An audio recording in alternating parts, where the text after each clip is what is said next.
Hey everyone, thank you so much for joining me again today on That's It, That's All. I say that's it, that's all. This is Composy once again, and we're going to be talking about the view from today, April the 30th.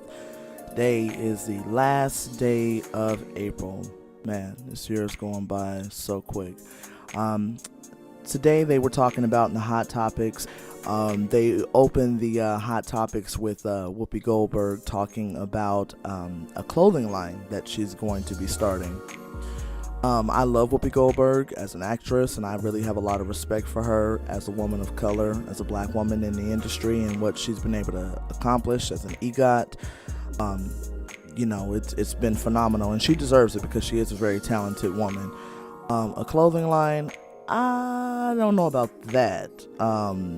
I've always felt, especially on The View, Whoopi Goldberg pretty much dresses like, it's like a hobo fashion. She dresses like it's like 30 degrees below in that building all the time.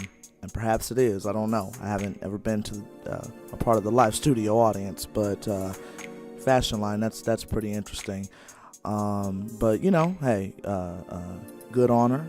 And hopefully it's very successful. I'm sure it will be because she's Whoopi Goldberg. So I'm sure there's lots of people who will, buy her product just based upon that alone. So that's for that. They also then got into Joe Biden.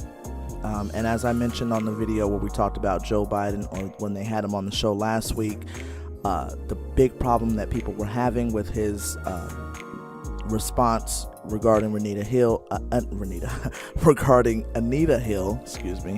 Dr. Hill, and the way she was treated during her testimony in that congressional hearing.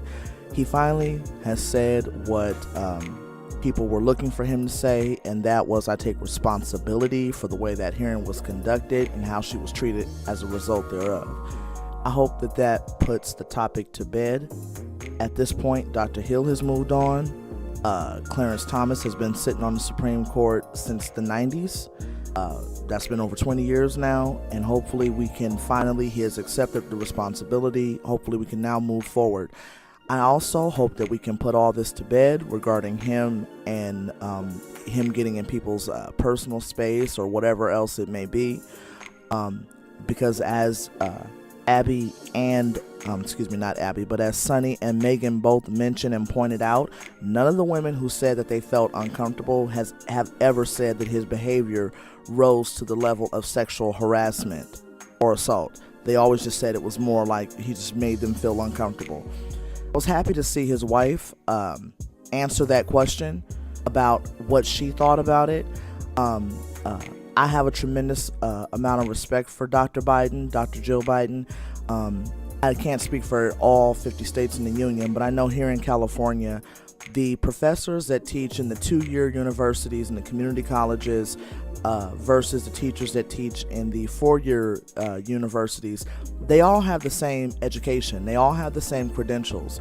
The difference is the professors that work in university often do higher learning work, such as journals and peer-reviewed articles and things like that, and research, etc., whereas those professors that work in community colleges, they just focus on their classes and their curriculum, their students. Dr. Biden is a professor that can teach, she could teach anywhere she wants to. She's Dr. Biden. You guys know that she teaches for a community college and has for, it's definitely been the better of 15 years now. So it didn't just start when she became second first lady. I have a tremendous amount of respect for someone who would take their education and instead of just try to use it to further their own agenda or to make money in that way, would instead choose to turn around and give it back. And there's a lot of examples about that, like that. That's one thing I liked about Barack Obama. He was the president of the Harvard Law Review Board. He could have taken that credential and that prestige, that reputation, and gone to work probably for damn near any law firm that he wanted to in America. Instead, he chose to take that back to the community and start to organize. I personally have a tremendous amount of respect for people who do that kind of thing. So I was happy to see her answer the question and to say that going forward, that he probably does need to be more mindful of when it's people approaching him versus when it's him approaching people. And I think that's a fair response. I think that's a measured response. Everybody, I have to agree with Abby on this one. Everyone does not want to live in a world where we can't have contact. Now, Abby was mentioning friends that she has that are starting a business in Palo Alto, which is out here in California. If they have gone to that Mike Pence extreme of, oh, well, we just won't meet with women, that's taking it too far. Now you've gone to an extreme. How about this? How about you greet women like you would greet any man? Any man. Do you go up to a man and grab him by the shoulders and start massaging his shoulders and start smelling his hair? You probably don't. So if you could just start from that basis, let's just start from the basis of, I'm going to greet this woman as if I was greeting a man in business.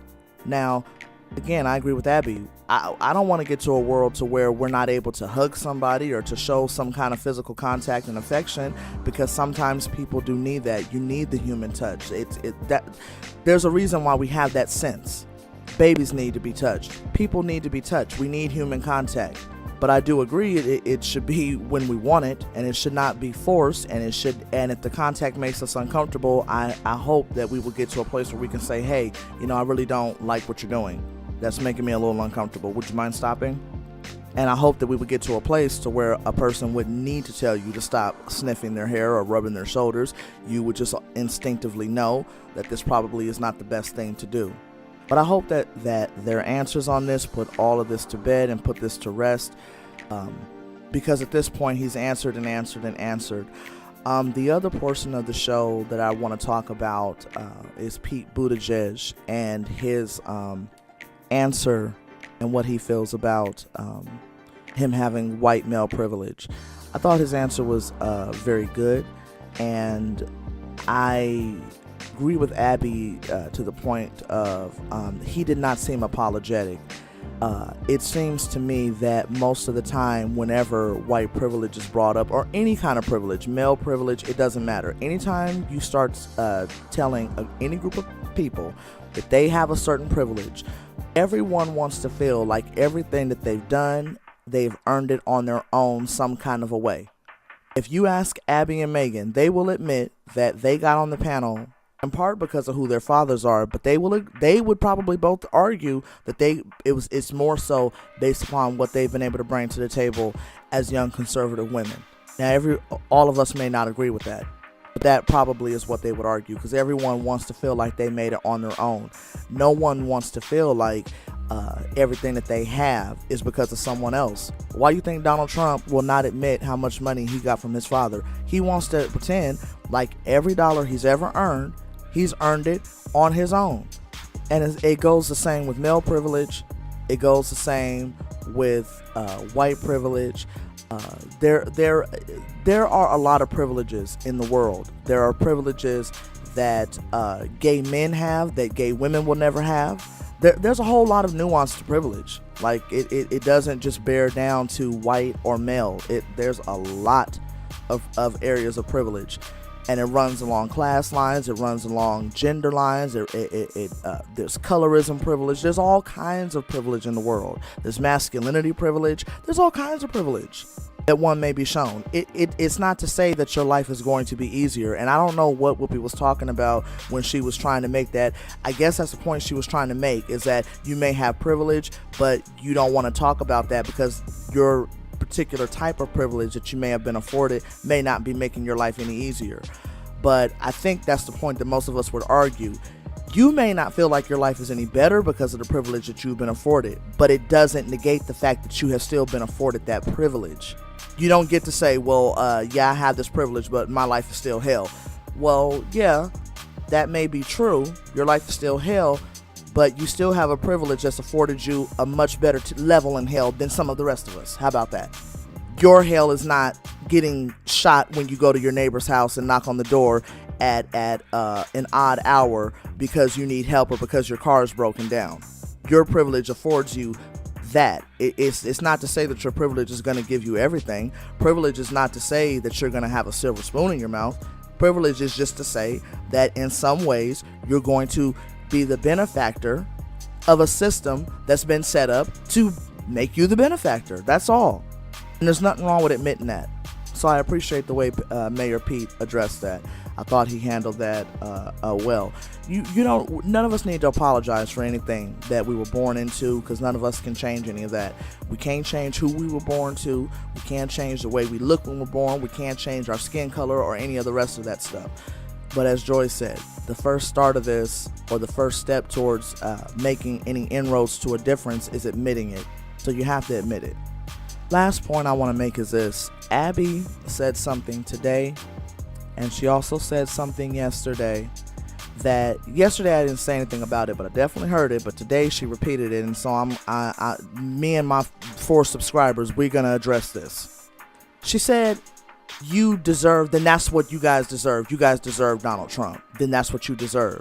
If the Democratic Party wants to keep doing this, wants to keep running so far left," I believe was the point she made yesterday and today. If the Democratic Party wants to keep running so far left, then you guys deserve Donald Trump. If you're gonna keep going after Joe Biden in this way, then you deserve Donald Trump. I don't know if she knows how offensive and how disgusting that rhetoric is. But I want to be very clear about this point. Ever since Donald Trump has been in office, it's not just adults that are dealing with the ramifications of Donald Trump being in office. Children are being affected. And I've mentioned before, and I'll say it again, I personally am not a parent, but everyone I know is a parent, just about. Most of my family members have children, multiple children, so I see what's going on. Donald Trump's presidency has affected our children in the way that they even speak to each other and the way they even view themselves.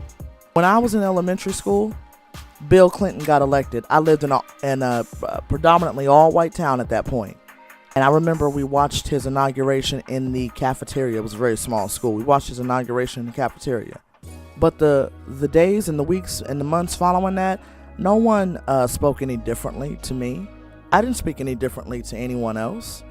It hasn't been like that with this current presidency. This presidency has brought out a lot of ugliness. And it's not that the ugliness was not already there. In my mind, Donald Trump is the pimple to the bacteria that's been festering for a very long time. And it's just finally come to a head. And he is that. He is the disgustingness that you see. But it's been festering under the surface for a very long time now.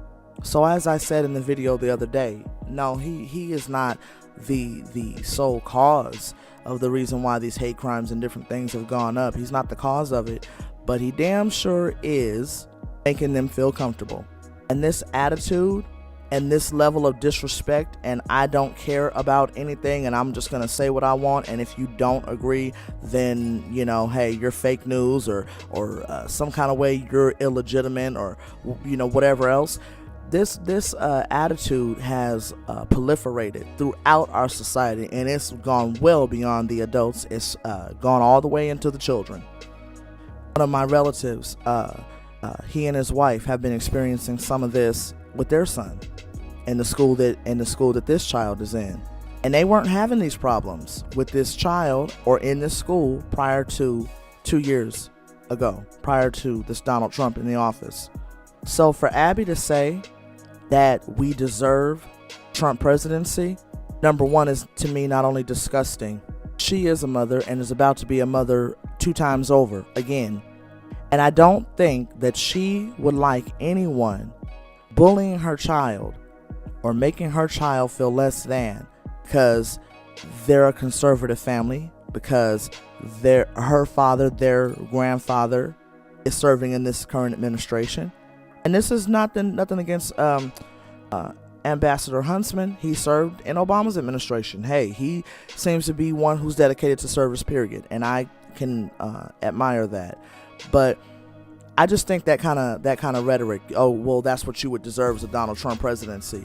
Do you even know how weaponized that sounds? Do you know what you even sound like? And that's what they keep doing without even realizing that they're doing it. You guys are weaponizing this one person against other people. And he loves it. He loves the fight. He loves the game. It's no sweat off of his brow. I wonder how she would have felt in 2011, 2008, if we were sitting here saying, well, you know what? Yeah, because the Republican Party, you guys keep running to the right. Y'all just keep running to the right, so you deserve this Barack Obama presidency. I wonder how that would have gone over. I don't know. That's food for thought. I don't want to make the video too long, guys. Thanks for listening. The rest of the view, I mean, I was watching it, but that's the main points I wanted to make. E.L. James was on there. God bless her. She's making a lot of money with those books, and I think that's great. But I didn't really, that's pretty much all I was really taking away from today's show. So thanks for listening. I appreciate you guys as always, and that's it. That's all.